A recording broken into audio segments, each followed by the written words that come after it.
રાપર તાલુકાના રામવાવ ગામે ગૌચર જમીન પર છેલ્લા ઘણા સમયથી ગૌચર દબાણ દૂર કરવાની રજૂઆત કરવામાં આવી હતી।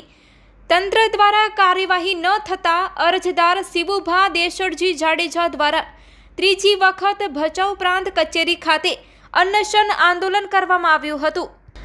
3 દિવસ ભૂખ્યા પેટે આંદોલન કરવામાં આવ્યું છે। આજે આરોગ્યની ટીમ દ્વારા મેડિકલ ચેકઅપ કરાવ્યું હતું। તંત્ર દ્વારા કોઈ સંભાળ લેવામાં નથી આવી એવા શિવુભા દેશડજી જાડેજા દ્વારા આક્ષેપ કરાયા હતા।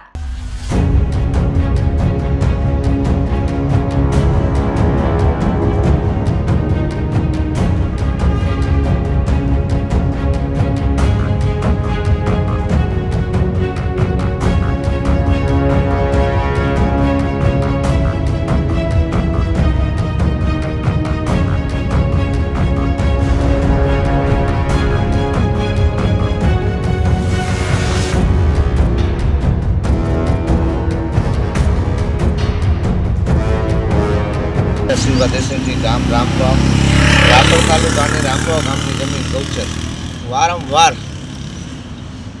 જે અમુક 26 નોટિસો ખાલી કરવાના બાના અધિકારી દે રહ્યા હજી પણ ખાલી થઈ નથી અને અધિકારીઓની મેલી નીતિ જ આમાં દેખાઈ રહી છે। અમુક ગામડામાં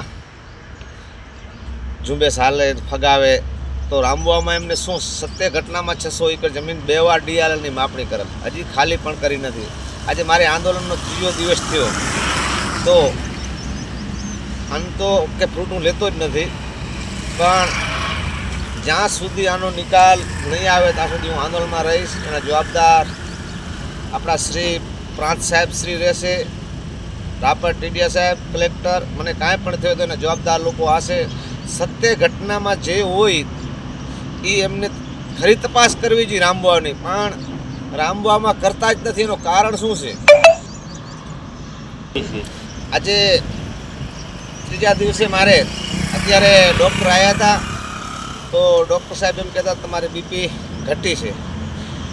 બીપી ઘટે જે થવું હોય થાય, પણ જ્યાં સુધી આનો પાકો નિકાલ નહીં આવે ત્યાં સુધી હું બેસવાનો છું। એનો જવાબદાર તંત્ર જ રહેશે। અગાઉ 22 જણા ઉપર લેન્ડ ટેપિંગ થઈ છે કે કોર્ટનો સ્ટે લઈ આવ્યા છે। સ્ટેનો હું કોર્ટ વિરુદ્ધ નથી જતો, પણ ત્યાં સુધી એ જમીન રહી પ્રાંત સાહેબ 2 તાલુકાના ધણી છે તો એ જથ્થાવત જમીન ત્યાં સુધી રાખે તો ટાણે ખુલાસો થાય। મારી માંગ એવી છે કે રામવાવની ગૌચર જમીન તાત્કાલિક ધોરણે ખાલી થાય એવી જ મારી માંગ છે। રાજ્ય સરકારમાં તાત્કાલિક આપણા જે મુખ્યમંત્રી સાહેબ રહ્યા એ આ ધ્યાન દોરે અને ગામો ગામ ગૌચર વિશે થોડોક ધ્યાન દે।